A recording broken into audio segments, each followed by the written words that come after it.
నమస్తే మాస్టర్స్. రామకథ రసవాహిని అందులో సీతా దర్శనం 7th పార్ట్ కంటిన్యూషన్ అవుతుంది. సీత యొక్క పరిస్థితిని హనుమంతుడు తన హృదయంలో శాశ్వతంగా ముద్రించుకుని సీతను వీడలేక వెనుకకు తిరిగెను. వెనుకకు వచ్చు సమయమున ఒక ఫలవనము ప్రవేశించి కడుపారా ఫలములు భుజించి మిగిలిన ఫలములను కింద రాల్చుచూ వచ్చెను. ఆ దృశ్యం కాపలాకాయ రాక్షసుడు చూసి అతన్ని అదిలించపూనుకొనెను. హనుమంతుడు ఆ కాపలా రాక్షసుడిని ఒక గుద్దుతో కింద పడవేశాను. ఆ కాపలా రాక్షసి ఎట్లో ధైర్యం చేసుకుని పరిగెత్తి తనపై అధికారంగా ఉన్నవాణ్ణి వాడు తన పై అధికారికి తెలుపగా ఈ రీతిగా కడకు ఈ వార్త రావణుని చెవిని పడెను. అది వినగానే రావణునికి అశుభంగా తోచెను, భరించలేకపోయాను. కోపం మిన్నుమిట్టెను. కొన్ని 100 మంది రాక్షసులను వానరులపై పంపెను. వారి చేత కాకపోవట చూసి వానరుని పట్టుటకు బాగా శక్తి సామర్థ్యం కలవాళ్ళను, చక్కటి తర్వీదు అయిన వాళ్లను ఆయుధములతో కొన్ని 1000 మందిని పంపెను. అన్ని 1000 మంది కూడా వానరుని ఏమాత్రం కదిలించలేకపోయినారు. హనుమంతుడు ఒక చిన్న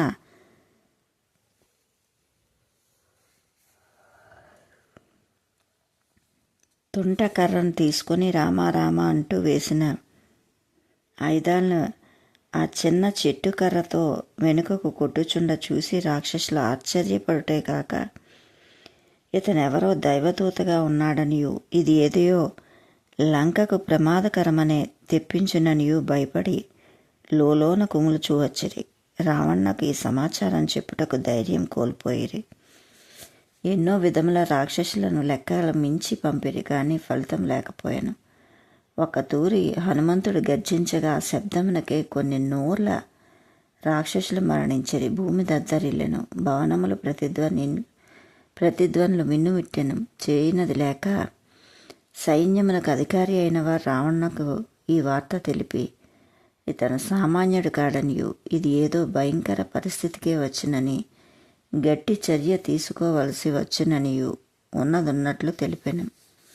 అంత రావణుడు అక్షయ కుమారుని పంపెను. ఆ కుమారుడు వెంట అనేక 1000 యోధులను పంపెను. కానీ అక్షయ కుమారుని 1000 యోధులు ఆ క్షణంలో హనుమంతుడు హతమార్చెను. విచిత్ర చర్యలను చూసి లంక అంతయు వణికిపోయాను. ఏదియో యొక్క బలవత్తరమైన దైవశక్తియే కానీ అతడు సామాన్య వానరుడు కాడని వారు గుసగుసలాడిరి. కడకు సీతాపహరణ పాప ఫలితమే అని కొందరు దృఢపరుచుకొని లోలోన సీతను ప్రార్థించిరి. అక్షయ్ కుమారుని మరణవార్త విని రావణుడు దుఃఖంతో పొంగి వచ్చి కోపం భరించలేకపోయాను. మేఘనాథుడిని పిలిచి అతనికి కొన్ని 1000 యోధులను సహాయంగా పంపాను. మేఘనాథుడు రథమెక్కి భూమి ఆకాశం దద్దరిల్లినట్టు నడిచి వెళ్ళుచుండా చూచువార్లకే గుండెలు జల్లుమనెను. ఈ సైన్యం చూసి వానరుడు అలక్ష్యంతో లెక్క చేయని వాని వలె ఒక కొమ్మపై కూర్చొని నిర్లక్ష్యంగా వారిని చూడెను. ఇంతలో ఆ సైన్యము నలువైపులా అంబుల వర్షం కురిపించది. వీరిని చూడగానే కపిరాజు పటపటా పండ్లు కొరికి సింహనాదం చేసి పెద్ద వృక్షమును వేళ్ల వరకు లాగి ఆ వృక్షమును ఒక చేతితో పట్టుకొని నలువైపులా వచ్చు అంబుల వర్షమును వెనుకకు కొట్టుచుండ అంబులు తిరిగి రాక్షసులకే తగలి కనురెప్పపాట్లు అందరూ ప్రాణములు కోల్పోయిరి. మేఘనాథుడు ఒక గుద్దుతో కిందపడి రక్తం కక్కెను. మేఘనాథుడు చేయనది లేక బ్రహ్మాస్త్రం చేతినందుకొని నరవాణుడు రావణునకు మృత్యువని బ్రహ్మయ్యే తెలిపాను కదా అని తలంచుచు ఈ బ్రహ్మాస్త్రం ప్రయోగించెను. బ్రహ్మాస్త్రము దిక్కించరాదని హనుమంతుడు దాన్ని ఏమీ చేయలేక గౌరవంగా నమస్కరించెను.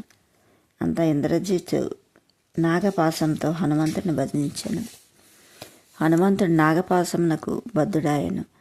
వానరుడు కట్టుబడిన రాక్షసులు పరిగెత్తుకొని వచ్చి రావణకు తెలిపిరి. కట్టుబడిన ఈ వానను చూచుటకు లక్షలాది రాక్షసులు బారులు తీరి చూసుట వీధులు నిండిరి. ఈ వీధుల్లో రావణ దర్బారునకు కొనిపోవుచుండ వానరరాజు నిర్లక్ష్యంగా ఏమాత్రం భయభ్రాంతులు వెలుబుచ్చక రావణ దర్బారునకు చేరెను.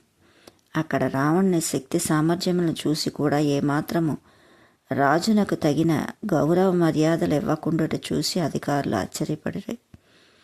రావణుడు వానరుని చూసి పక్కున నవ్వి తన మరణము చింతించి లోలోన విచారించను. కానీ రాక్షసుడు అగుడ చేత మరణవార్త తన్నంత పీడింపలేదు. ఒరే వానర, నీవెవడవు? నీవు ఉపయోగించు బలం ఎవరిది?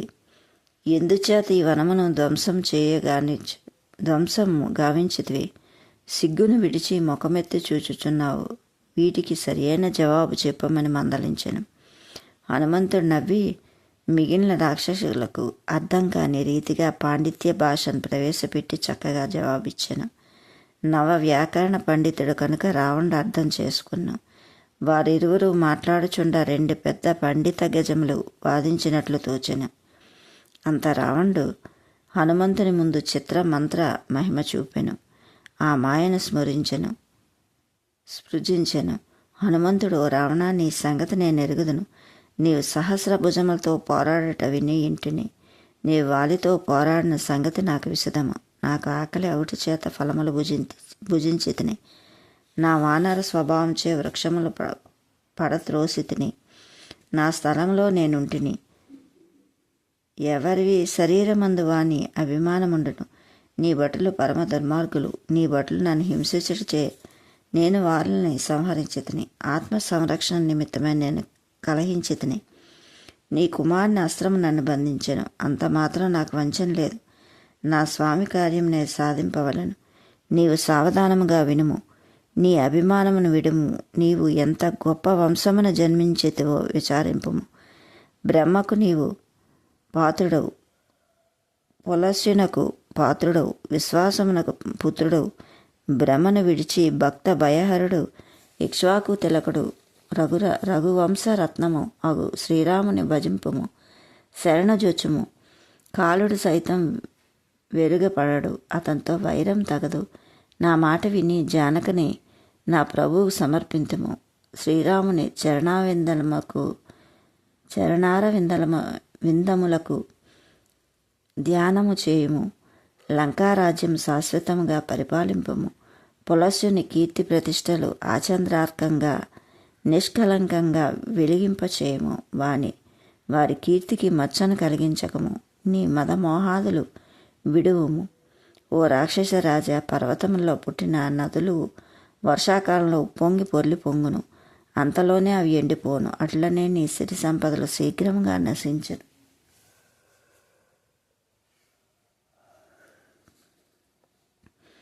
శ్రీరాముని ఆధారంగా చేసుకుని ఉండిన వారి సిరి సంపదలు వృద్ధి అగును. వారికి నష్టము కలగదు. ఓ రాజా, నేను మనసు విప్పి చెప్పుచున్నాను. శ్రీరామునితో విరోధించిన వారికి రక్షించే వారు ఎవరూ లేరు. నా మాట వినుము. ఈ విధంగా హనుమంతుడు మంచి వివేక నీతులు రావణకు బోధించెను. అంత రావణుడు, ఓ మూర్ఖుడా, నీవా నాకు ఉపదేశించేవాడు? చీచి, నీకు మృత్యు ఆసన్నమైంది. లేకున్నా నా ఎదుట ఇంత ధైర్యంగా ఉపన్యాసములు ఇచ్చేవాడవు కావు. నోరు మూయము అని ధిక్కరించెను. అంత హనుమంతుడు, ఓ రాజా, నీ వచనములే నా వ్యత్యస్తంగా వర్తించును. నీ మతి భ్రమించెను. క్రమంగా నీకు బోధపడును. మృత్యువు ఆసన్నమైనది. నీకో నాకో కొన్ని దినములు తేలగలదు అని జంకు గొంకు లేక బదులాడాను. హనుమంతుని పలుకులకు రావణుడు ఉగ్రుడై తొడను కొట్టి, ఓయి రాక్షసులారా, చూచుచున్నారా? శీఘ్రము మీరు వారిని వధింపుమ అని ఆజ్ఞ పంపెను. తక్షణమే రాక్షసులు రాజాజ్ఞ ప్రకారం వానరుని సంహరించుటకు సిద్ధమయ్యిరి. ఆ సమయమున మంత్రులతో కూడి విభీషణుడు సభ వచ్చెను. అతడు రావణునకు నమస్కరించి, ఓ నాథ, దూతను వధించుట రాజధర్మము విరుద్ధము. మరొక విధముగా వారిని తగిన శిక్ష విధింపుమని పలికిన పలుకులు మిగిలిన మంత్రులు ఆమోదించి అది పరమ సత్యమని తెలుపగానే వారి మాటలకు రావణుడు నమ్మి వానిని అంగవికారము చేసి పంపుడని ఆజ్ఞాపించాను. అంత చేరిన రాక్షస శ్రేష్ఠులు విచారించే వానరులకు వాలమునంద అభిమానము మెండుగా కనుక వాని వాలమునకు నూనెగుడ్డ చుట్టి నిప్పుకు తగిలించి బాగుండనని సలహా ఇచ్చారు. వానరుడు వాలం పోగొట్టుకొని పోయి వాని స్వామిని తీసుకొని వచ్చును. అప్పుడు వీని పౌరుషము, వీని ప్రభు స్వరత్వం చూడవచ్చును అని మిగిలిన మంత్రులు చెప్పిరి. అంత సభలోని ప్రముఖులు గుసగుసలాడిరి. వీరి మాటలు గుసగుసలు చూచుచున్న హనుమంతుడు పక్కున నవ్వాను. రాక్షసులకు మరింత కోపం హెచ్చెను. తక్షణమే నూనెగుడ్డ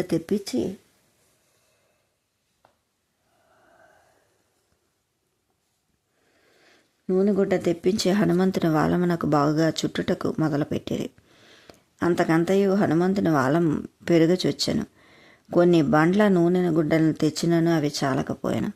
ఆ వింతను చూచుటకు పురమునంద రాక్షస స్త్రీ పురుషులు గుంపులు గుంపులుగా వచ్చిరి. వాయిద్యములు మ్రోగించిరి, కళతాళము మోగించిరి. నగరం అంతయు వీధుల వెంట హనుమంతుని తిప్పిరి. కడకు పురం మధ్య వీధిని నిలబెట్టి వాలంనకు నిప్పంటించిరి. నిప్పు తగిలినంతనే హనుమంతుడు సూక్ష్మరూపుడయ్యను. అతని బంధములన్నీ విడిపోయాను. వెంటనే హనుమంతుడు సువర్ణ ప్రాకారములు లేచి కుప్పించెను. పుర రాక్షసులు భయపడిరి. ఆ సమయంలో హనుమంతుడు రామరామాన్ని అర్చెను. ఆ ధ్వనికే వాయువు ప్రచండంగా వీచెను. అట్టి హాసముతో హనుమంతుడు గర్జించి తలక్రిందులుగా కుప్పించి ఎగుర మొదలుపెట్టాను. నిప్పు మంటలతో ఎగురుచుండ అతని తోక పొడిగైన ఒక గృహంపై నుండి మరొక గృహంపై దాటుతూ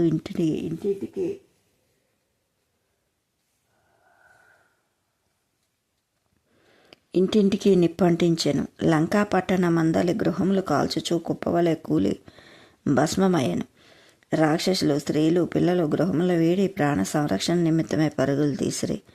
పశువులు, గుర్రములు, ఏనుగులు, కంచెరగాడిద కట్టలు ఊరబెట్టుకొని వీధుల వెంట భయంకరంగా పరుగులు తీసెను. భయంకరమైన కేకలతో లంకాపట్నం అంతా ఉరుతలుగిన. అయ్యో అయ్యో రక్షింపుము, కాపాడుమను స్త్రీలు, పిల్లల కేకలు మిన్నుముట్టెను. ఆ మాటలు మండోదరికి చెవిలు పడను. మండోదరి ఆడవారి ఆలాపనలు విని రాజభవనమునందలి సిపాయిలను పంపించి స్త్రీలు, శిశువులను కాపాడమని ఆజ్ఞాపించాను. అంతేకాక అయ్యో రావణ్ణి మూర్ఖపు బుద్ధే ఈ రాక్షస వంశ నాశనం గావించినది అని మొదలుపెట్టాను. నేను మరిది అని విభీషణుని ఎన్నియో బోధించితిమి, ప్రార్థించి వినడాయను. వంశక్షయము కాగలదని మొరపెట్టితిమి, వినాశకాలే విపరీత బుద్ధి అన్నట్టు అతని చెడుకాలం ఇన్ని విధములైన విపరీత చర్యలకు మూలకాలమైంది అని మండోదరి తన దాసీలతో చెప్పుచూ కంగారు పడదొడెను, విలపించెను. ఎటు చూసినా నాలుకలు చాచు ప్రజ్వలించుచున్న మంటలు కనిపించెను. ఎక్కడ చూసినాను హనుమంతుడే కనిపించెను. ప్రతి గృహస్థురాలు హనుమంతుని ప్రార్థింప మొదలుపెట్టినది. విలపించు బిడ్డను కాపాడమని చేతులు జోడించి వేడుకొను. కుంభకర్ణుని భార్య, ఓ రామదూత, నా పతి గాఢ నిద్రలో ఉన్నాడు, నా గృహమును విడిచిపెట్టుము, నా పతిని రక్షించుము అని ప్రార్థించెను. లంక అంతయు కోలాహలమయ్యను. క్షణంలో రావణుడు తెలిసిన రాక్షసులు శస్త్రాలతో పిరంగులతో వానర్ని ముట్టడింప ఆజ్ఞాపించెను. ఒక్క పరి మండుచున్న వాలములతో కొట్టగానే వారి సైన్యం అంతా చల్లాచెదరి అయ్యేది. కొందరు మంటలో పడి ప్రాణములు వీడిరి. అనేక స్త్రీలు, మేగుడ నీవు తక్షణమే వర్షించి లంకాపురం చల్లార్చమని ప్రార్థించిరి. వీరి దుస్థితి చూసి మూల్యవంతుడు విచారించెను. ఇది నిప్పు కాదు, దైవం యొక్క కోదాగ్ని. అథవా జానకి నిట్టూర్పులు అనెను. కొందరు ఇది రావణ్ణి పాపాగ్ని, లంకమును భస్మమొనర్చెను అనిరి. కపీశ్వరుని శరీరం మహోన్నతమైనదనియు లేసమాసమైన శ్రమ లేకనే గృహము నుండి గృహంను కుప్పించి ఎగురుచుండెను. నగరమంతయు నిప్పు మంటలు, చిటపటలు, శబ్దములచే మిన్నుముట్టెను. ఈ వార్త సీత చెవిన పడెను. తల ఎత్తి లంకను పరీక్షించెను. పొగతో ఆకాశమంతా కప్పిపడెను. మంటలతో అశోకవనం కూడా వేడెక్కెను. అంత సీత అగ్నిని ప్రార్థించి, నిజంగా హనుమంతుడు శ్రీరాముని పరమ భక్తుడు, అతన్ని రక్షించమన్ను. ఆమె సంకల్పం చల్లనైంది కనుక తక్షణమే అగ్నిహోత్రుడు హనుమంతుని సీతడయ్యన. పెద్దల మాటను ధిక్కరించినందుకు, దూత మాటను నిరాదరించినందుకు దాని ఫలమును రావణుడు అనుభవించెను. ఒక రెప్పపాటులో నగరమంతయు భస్మమైను. నిద్రించుచుండిన కుంభకర్ణుని గృహము, పరమభక్తుడైన విభీషణుని గృహం తప్ప అన్ని గృహములు నేలమట్టమైను. హనుమంతుడు లంకను పూర్తిగా భస్మం చేసి ఒక్క పరుగున సముద్రంలో మునిగి తన వాలమునందని మంటను చల్లార్చుకునేను. ఒక పిల్ల కోతి రూపం ధరించి సీత వద్దకు వచ్చి ఆమెకు నమస్కరించెను. ఓ తల్లి, మీ సెలవు ప్రకారం మీ క్షేమ సమాచారము శ్రీరామునికి విన్నవింతును. మిమ్మల్ని చూసినట్టు ఒక ఆనవాలు దయచేసి ఇవ్వండని ధన్యుడు అవుదును ధన్యుడయ్యేదను అని ప్రార్థించెను. సీత కొంతసేపు యోచించి చింతించి చూడమని తీసి హనుమంతుని చేతి అందించెను. హనుమంతుడు సంగ్రహించి కనులు కద్దుకొని ప్రసన్నుడై సీతకు నమస్కరించెను. సీత హనుమంతుని ఆశీర్వదించెను. రావణుడు నన్ను పెట్టుచున్న హింసలన్నిటినీ నీవు ప్రత్యక్షంగా చూసితివి కనుక నేను ప్రత్యేకించి చెప్పనట్లు ఏమీ వేరు లేవు. త్వరలో నాకు శ్రీవారి దర్శనం అందించమని పదే పదే ప్రార్థించినట్లు తెలుపుము. 1 నెల దాటక పూర్వమే లక్ష్మణ సమేతుడై లంకను ముట్టించమన్ను. ఓ మారుతి, ఈ 3 దినములు నిన్ను చూసి సర్వము మరిచి రామవార్త వింటూ ఎంతో ఆనందంగా ఉంటిని. హృదయం చల్లబడను. నీ వెళ్ళిన నేనెట్లు దివారాత్రములు గడపగలనో తోచకున్నది. జలము లేని మత్స్యము వలె శ్రీవారి దర్శనము లేనందున నేను పరితపించిన బాధ నా రామునికే తెలియను. సర్వజ్ఞుడైన నా రాముడు క్షణక్షణము నన్ను చూచునే ఉన్నాడు. కానీ నేను శ్రీవారి నేత్రాల విందముల నేనేనాడు చూడగలను అని ఈ ప్రకారంగా పలు విధములుగా విలపించుచుండిన జానకిని చూసి హనుమంతుడు ఎంతో ధైర్యవాక్యములాడి మరలా జానకి చరణములకు నమస్కరించి వెనుకకు తిరిగాను. అశోకవనములను వీడుటకు పూర్వం హనుమంతుడు సింహనాదం చేసెను. ఆ బొబ్బ చేత రాక్షసులు, స్త్రీలు, శిశులు దద్దరిల్లి హనుమంతుడు కాలం వృధాగా గడపక క్షణంలో సముద్ర తీరం చేరి రామును స్మరించి ధ్యానించి ఒక్క తూరి ఎగిరాను. ఆనాడు కార్తీక శుద్ధ పౌర్ణమి చల్లగా చంద్రుడు హృదయం చల్లపరచుచుండా రామచంద్రుని స్మరించుచు హనుమంతుడు సముద్రము దాటెను. వచ్చుచున్న హనుమంతుడిని దూరం నుంచి చూసి వానరులు ప్రసన్నులైరి. వారి ముఖములు వికసించెను, వారి శరీరముల కాంతులు నిండెను. శ్రీరాముని కార్యము సాధించితమని ఉప్పొంగెను. నిరాశతో 3 దినములుగా ఎండబారిన వారి హృదయములు చిగుర్లు పెట్టెను. తీర్లు బారులు తీరి ఆదురతతో దగ్గరకు వచ్చుచున్న హనుమంతుని కౌగలించుకొని ఉర్రూతలగురి. హనుమంతుడు గట్టుకు చేరగానే లంకానగర వృత్తాంతము, సీత యొక్క క్షేమ సమాచారము అత్యాతురతో విచారించితిరి.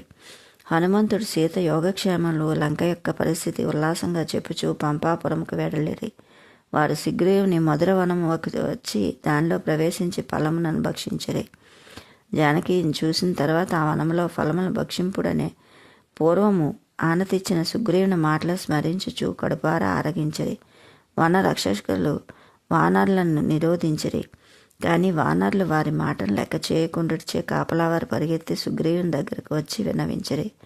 ఈ వార్తతో ఓహో రామకార్యము సాధించిరన్న విషయము సుగ్రీవునికి గ్రహించెను. జానకి చూడక వారు ఫలమును భక్షించరు, మధురవనములో ప్రవేశించరు. ఇది ఆనందోత్సవ కాక విచారించకుడని వారికి తిరిగి పంపెను. ఇంతలో వానరులు ప్రవేశించి రాజు చరణములకు నమస్కరించిరి. అంత సుగ్రీవుడు, వానరులారా, ఫలములు కొని తెచ్చితిరని తలంచుతును అని చిరునవ్వుతో నవ్వగానే వానరులు, నాదా, మీ కృపా కటాక్షములతో కార్యం సాధించితిమి. అయితే మహావీరుడే దీన్ని సాధించెను. మా ప్రాణములు అతడే నిలబెట్టెను. నేను మీ ముందు మేము ప్రాణములతో నిలిచి మాట్లాడుతున్నామన్న దానికి హనుమంతుడే కారణం అని లంక వార్తలను, సీత యోగక్షేమములను సుగ్రీవునికి విన్నవించిరి. ఈ శుభవార్త విని సుగ్రీవుడు మనమిక కాలహరణం చేయకూడదని దిగ్గున లేచి శ్రీరాముని వద్దకు బయలుదేరి ఈ కార్యం సాధించుకొని వానరులు వచ్చుచున్నారని రాముడు తెలుసుకున్న పెద్ద గుండుపై కూర్చొని రామలక్ష్మణులు దూరం నుంచి వచ్చుచున్న వానరులను చూచుచుండిరి. వానరులు పరుగులెత్తుచూ ఉల్లాసంగా వచ్చి రామచంద్రుని పాదములపై పడి శ్రీరాముడు మొదట వాళ్ళ యోగక్షేమలు విచారించెను. జాంబవంతుడు లేచి, ఓ నాథ, మీ కృప కలిగిన వాడే ధన్యుడు, అతడే జయుడు, అతడే సకల గుణ సంపన్నుడు, వాని కీర్తి 3 లోకంలో వ్యాపించును అని హనుమంతుని అనేక విధములుగా వర్ణించెను. అంత హనుమంతుడు శ్రీరామునకు నమస్కరించి లంక వృత్తాంతమంతయు వివరించి చెప్పి సీత యొక్క యోగక్షేమములు ఆనంద బాష్పములతో ముచ్చటించి అతి భద్రంతో దాచి తెచ్చిన చూడామణ్ణి రాముని హస్తమందుంచెను. రాముడు హనుమంతుని కౌగలించుకొని, ఓయి వాయుపుత్ర, జానకి యొక్క యోగక్షేమములు మరింత వివరించి చెప్పమని ఆజ్ఞాపించెను. అంత హనుమంతుడు, ఓ ప్రాణనాథ, త్రికూట పర్వతం పైనున్న లంకా నగరమును దాని శోభను వర్ణించ వీలు కాదు. నాదా, సీతాదేవి అస్థిపంజరమై మీ దర్శన నిమిత్తం క్షణములు లెక్కించుచున్నది. క్షణక్షణము మీ నామం తప్ప అన్యచింత లేదు. కడుపునకు తిండి లేదు, కంటికి నిద్ర ఎరగదు. మీరు అనేక పర్యాయములు నమస్కారములు తెలిపెను. మీకు అనేక పర్యాయములు నమస్కారం తెలిపెను. లక్ష్మణుడు ఎంతో తలంచెను, కంటి దారులు కార్చెను. ఆమె అవస్థ నా హృదయం దహింపచేసెను.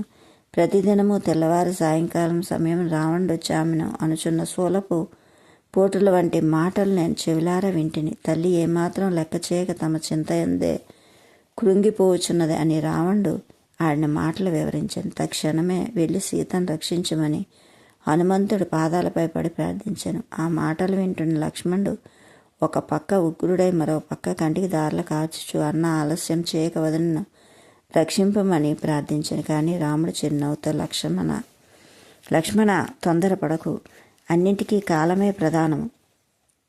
దుఃఖములకు కృంగక సుఖములకు పొంగక ఉండి స్థితిని కలిగి ఉండవలెను అని అనేక విధములుగా లక్ష్మణుని శాంతవచనములతో ఓదార్చెను. అంత హనుమంతుని దగ్గర పిలిచి, ఓ వానరా రమ్ము, నా చెంత కూర్చొని మన చేతులు పట్టి కపీశ్వరిని తన పాదముల చెంత కూర్చోబెట్టుకొని, హనుమాన్ రావణునికి ప్రభుత్వం ఎట్లున్నది, నీవు లంకను ఎట్లు దహించితే అని అడుగుగానే ఆ మహావీరుడు, నాదా మీరు సర్వజ్ఞులు, నా వానర బలమైపాటి కేవలం శాకాహారులము, చెట్లు కొమ్మలు మాత్రమే దాటగలము. సముద్రమును లంకించుటయు, రాక్షసులను సంహరించుటయు, నగరమును దహించుటయు ఈ మొదలగు కార్యములన్నీ మీ ప్రతాపం వల్లనే జరిగాను.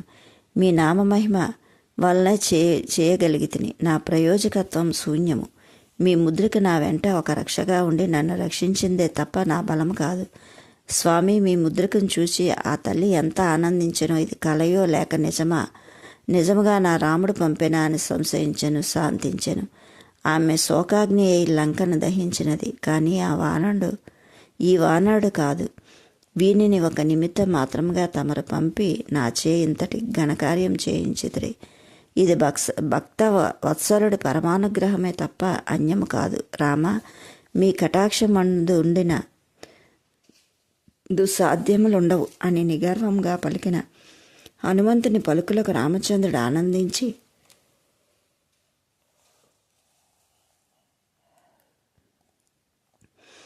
సోదరా,